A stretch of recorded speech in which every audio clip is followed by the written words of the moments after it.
నువ్వు నిజమేనా చెప్తుంది? అవును, నేను వచ్చినప్పటి నుండి చూస్తున్నాను. అమ్మాయి నన్నే చూస్తుంది. అయితే అదేగా. అదే అదే. అయితే అమ్మాయి దగ్గరికి వెళ్ళి నా మనసు ఇప్పి చెప్పేస్తాను.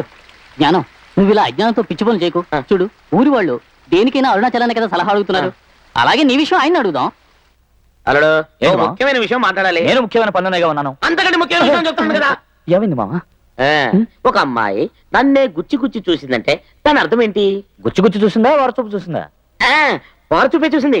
వరచూపు అయితే ప్రేమే, అంతేనా? అంతే అంతే కదా. అంతే అంతే. అరుణాచలం, నువ్వు ఎలాగైనా అమ్మాయితో మాట్లాడి మా పెళ్లి జరిపించవా? జరిపిస్తే పోయా. అమ్మాయి పేరు తెలీదే. తల్లి పేరు తెలీదే. తండ్రి పేరు తెలీదే. ఏంటి మామ ఇది? కనీసం అమ్మాయి ఎలా ఉంటుందో చెప్పు. నన్ను చూసావు కదా. నిన్ను చిన్నప్పటి నుంచి చూస్తున్నాను కదా. ఇప్పుడు చూసావు కదా. చూశాను.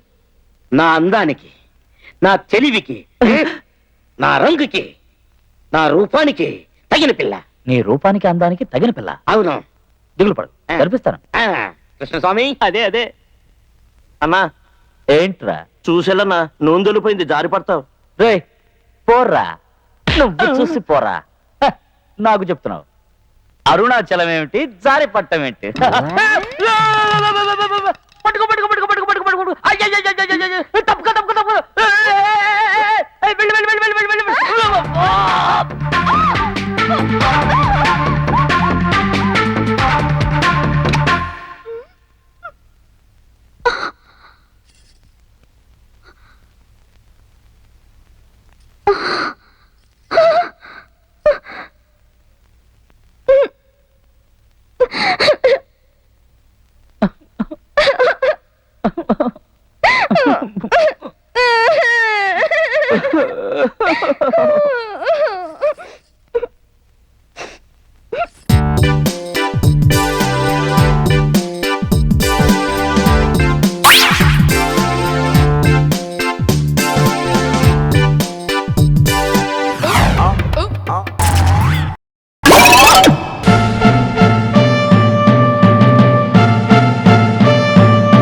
యువర్ ఆనర్, 5 అడుగులు 9 అంగుళాల పొడుగుండి, ఉంగరాల జుట్టుండి, మున్నాగా భయ్యాగా చిన్నాగా పిలువబడే ఈ ముద్దాయి కామంతో ఒళ్ళు కొవ్వెక్కి. ప్రాసిక్యూటర్, ఏమిటా భాష ఏమిటి? క్షమించాలి. కామంతో ఒక అమ్మాయిని మానభంగం చేయడానికి ప్రయత్నించిన ఈ ముద్దాయిని సమాజ శ్రేయస్సు దృష్ట్యా కఠినంగా శిక్షించాలని కోర్టు వారికి మనవి చేసుకుంటున్నాను. ఏమయ్యా, దానికి నువ్వేమంటావు? ఏమంటాను సార్? ఇప్పుడు 5 అడుగుల 9 అంగుళాల ఎత్తుండి, ఉంగరాల జుట్టుంది, రకరకాల పేర్లతో పిలవబడే ఈడు అని కేసు నా మీద తోస్తున్నారే కానీ నా గురించి వివరాలు అక్కడ కరెక్ట్గా లేవు. నేనేను అక్కడ రాసిలేదు సార్. ఆ పోలికలున్న వ్యక్తి ఈ నేరం చేయడానికి ప్రయత్నించడం నిజమే అయితే వాడు భారతదేశంలో ఎవడో కూడా అయి ఉంటాడు. అది నువ్వే ఎందుకు కాకూడదు? ఖచ్చితంగా కాదు సార్. ఎందుకంటే నేను భారతీయుని కాదు, మాది చైనీయుణ్ణి. చైనా అంటాడేంటి?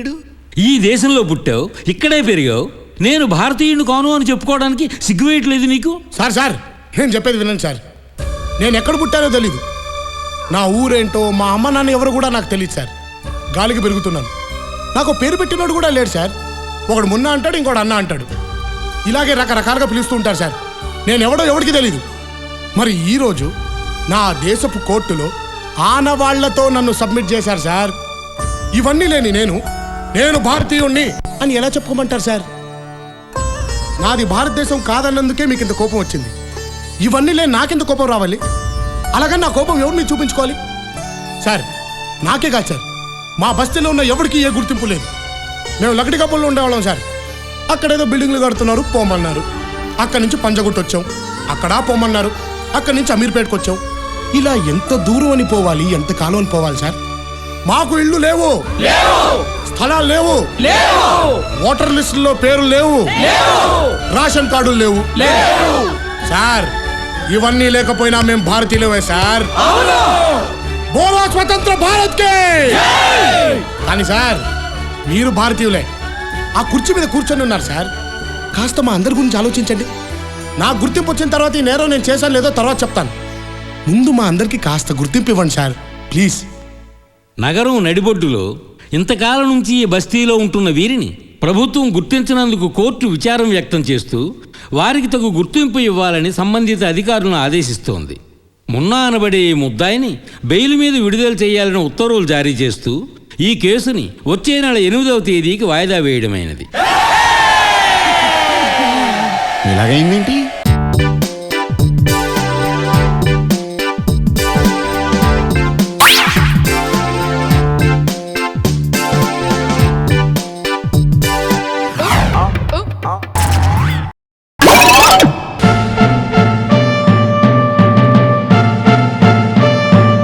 నీది కూడా తెలంగాణనా? యా, నా తెలంగాణ కోట రతనాల వీణ.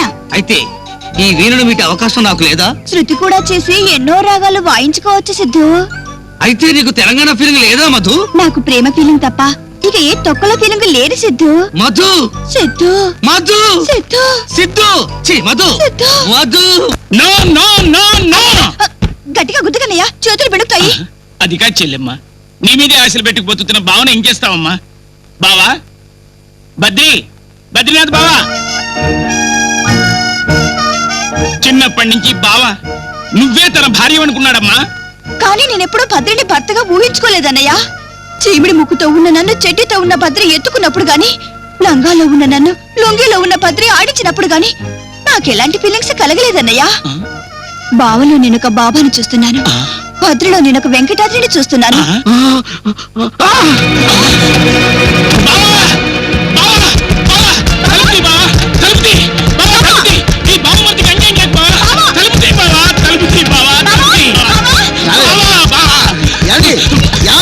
మా బద్రి బావ లోపలికి వెళ్ళి తలుపు వేసుకున్నాడు. ఏం ఘోరం చేసుకుంటున్నాడు ఏంటో.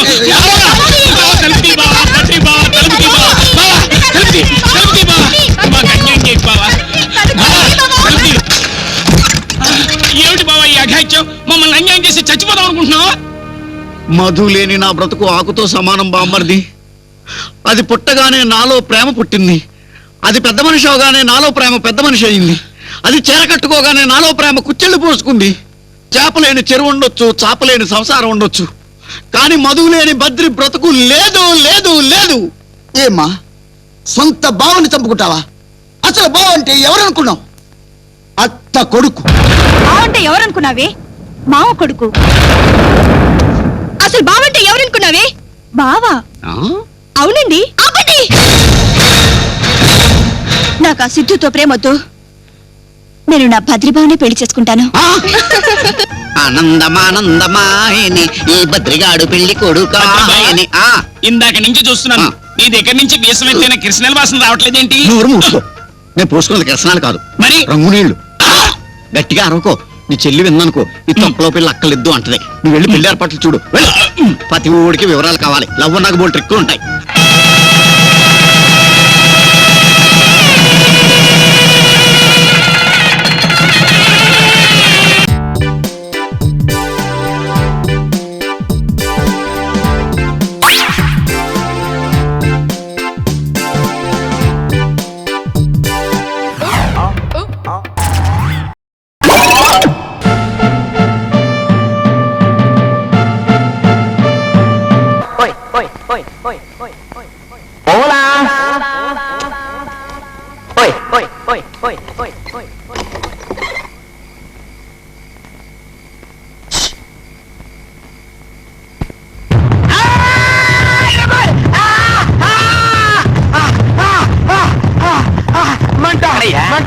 ఎక్కడైతే కుడికంటే ఎడవకంట ఒకటే మంట తట్టుకోలేకపోయా.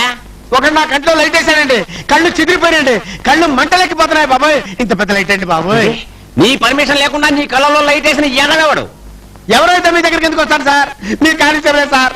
మా కానిస్టేబుల్ ఏమయ్యా? అతని కళ్ళల్లో లైట్ వేసావా లేదా? అసలు ఏం జరిగిందంటే ఆన్సర్ టు ద పాయింట్. అతని కళ్ళల్లో లైట్ వేసావా లేదా? వేశాను సార్. వేశాను అని నేరస్తులు ఒప్పుకుంటే ఇంకేమిటి కేసు రాసేస్తాను. నీ అబ్బా, అసలు లైట్ ఎందుకు వేశాడో తెలుసుకోకుండా కేసు రాస్తావా? వీడు ఒక ఇంటి తలుపులు బద్దలు కుడుతుంటే లైట్ వేశాను. అవునా? అది తర్వాత సంగతి సార్. అసలు నా కళ్ళలో లైట్ ఎందుకు వేశాడు, దానికి కేసు రాయండి సార్. లాగేస్తావా?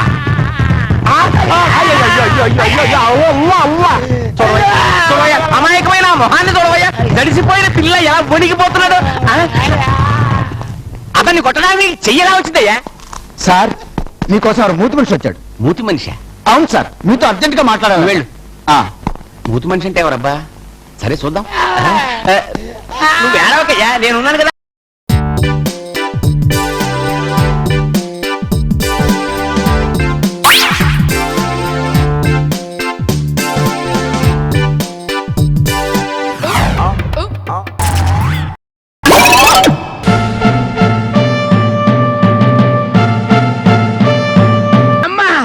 మైక్ టైసన్ గురించి విన్నాను, జాకీ చాన్ గురించి విన్నాను కానమ్మా, ఈయన ఇట్ట కొడతాడని తెలిస్తే ఆ ఊరు నుంచి ఈ ఊరు వచ్చేవాడు కాదమ్మా.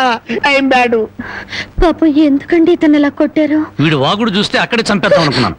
దాన్ని చంపడానికి తగ్గ పర్సనాలిటీ లేదని వదిలేశాను. వద్దులే నాయన. అమ్మా నీ గాజులు నువ్వు తీసుకుని తల్లి, మా ఊరు నేను వెళ్ళిపోతాను. ఏయ్, అన్నం తినకుండా వెళ్తావా? తన్నులు తిన్నోడిని అన్నం తినకుండా ఎందుకు వెళ్తాను బాబు? తినే వెళ్తాను. తొందరగా పనికి వెళ్ళాలి. ఆకలిస్తుంది, దండం పెట్టు. కాళ్ళు చేతులు కడుక్కుని భోంచేయండి. కాళ్ళ? నాకు చేతులు కడిగే అలవాటే లేదు. కాళ్ళు కడగాలంట, కాళ్ళు. ఎవరైనా మంచి మాట చెప్పినప్పుడు వినిపించుకోవటం అలవాటు చేసుకోరా. నీ సపోర్ట్ ఒకటి దానికి. నా కాళ్ళైనా ఇంకెవరి కాళ్ళైనా కడగాలేమో ఒకసారి చెప్పండి.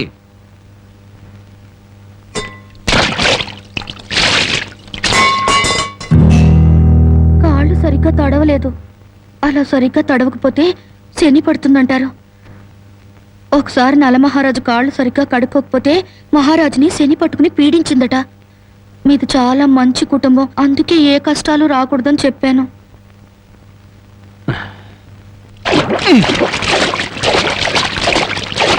చాలా లేక బావిలోకెళ్ళి దూకి రానా?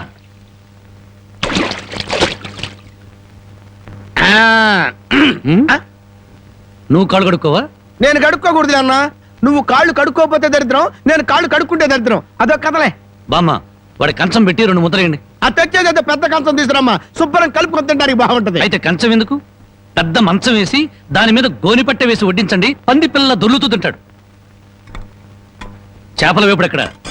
ఇదిగో ఏమిటిది? చేప. ఇది చేప. చేపల వేపుడంటే చేపను తీసుకొచ్చి పెద్ద పెద్ద ముక్కలు కోసి దాంట్లో ఉప్పు కారం బాగా పట్టించి సలసలకాగే నూనెలో కరకరకలాడేటట్టు వేయించేదానివి. ఈరోజు అసహ్యంగా చేశావు. దీని వేపుడు కూర అనరు, ఏడుపు కూర అంటారు. ఈ పూట నేను వంట చేయలేదురా. పాపం ఏమీ పని లేకుండా ఊరికినే ఇంట్లో కూర్చుంటే తోసక ఆ పెళ్ళే చేసింది. ఓహో, నలమహారాజు కథలు చెప్పడం తెలుసు. చేపల వేపుడు ఎలా చేయాలో తెలియదా? ఎంతలో ఉండాలో అంతలో ఉండు. మళ్ళీ వంట గింట అన్నావో కాళ్ళు చేతులు ఇరిచేస్తాను నీ. ఎందుకురా ఆ పిల్లనట్టా భయపెడతావు? ఒక్కసారి ఈ చేపల వేపుడు కూడా రుచి చూడొచ్చుగా.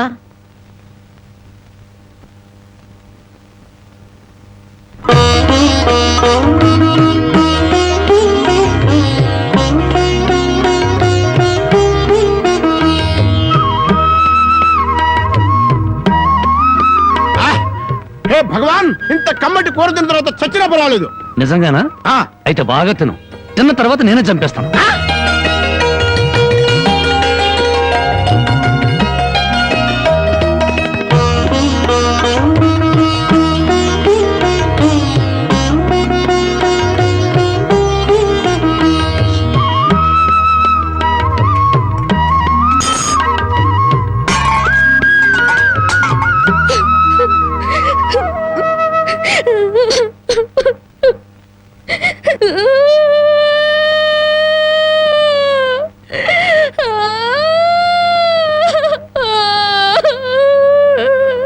వండిన కూర అంతా మీరే తినేశారు.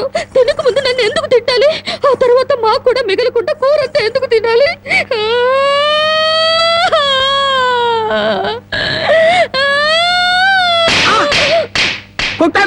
పొద్దుపోక ఇంట్లో ఉన్న కూరలన్నీ మన ముందు తెచ్చిపెట్టారనుకో, ముందు వెనక ఆలోచించకుండా మింగేయడమేనా? మొత్తం మనం తింటే చివరికి ఆడవాళ్ళేం తినాలి? ఆడు సరే, నీ బుద్ధి ఏమైంది? ఒరే, ఏదేమైనా సరే దాన్ని చేసుకునేవాడు చాలా అదృష్టవంతుడు. కరెక్ట్ అండి. ఏది కరెక్ట్? మీరు దేనికి కొట్టకుండా ఉంటారు, అది కరెక్ట్ అండి.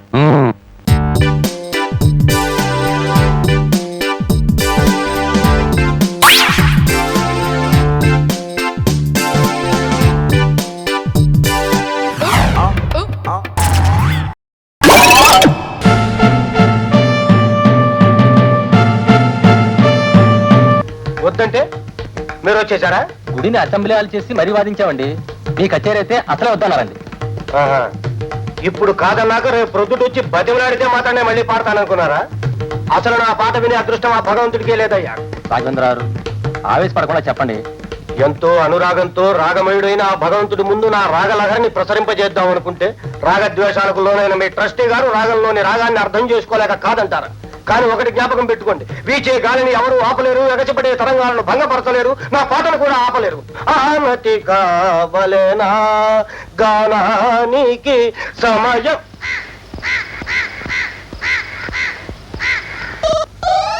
విన్నారా? శిశురు వేత్తి పశురు వేత్తి వేత్తి గానరసపడి అన్నాడు. ఇప్పుడు కాకి వేత్తి. ఆ కాకికున్న సంగీత జ్ఞానం మీ ట్రస్టీ గారికి లేకపోయింది. సంగీత జ్ఞానము భక్తి వినా.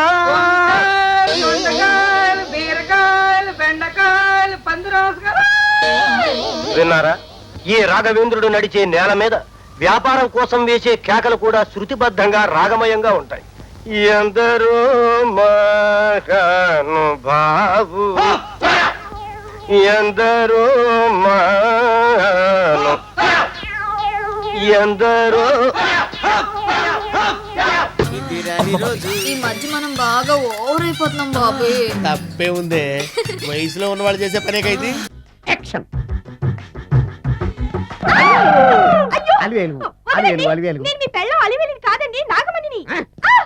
ఎంత తాగినా కట్టుకున్న పిల్ల.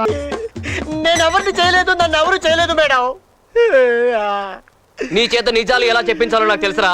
మర్యాదగా నేల ఒప్పుకో. ఆరనీయుమా ఈ ఒడియం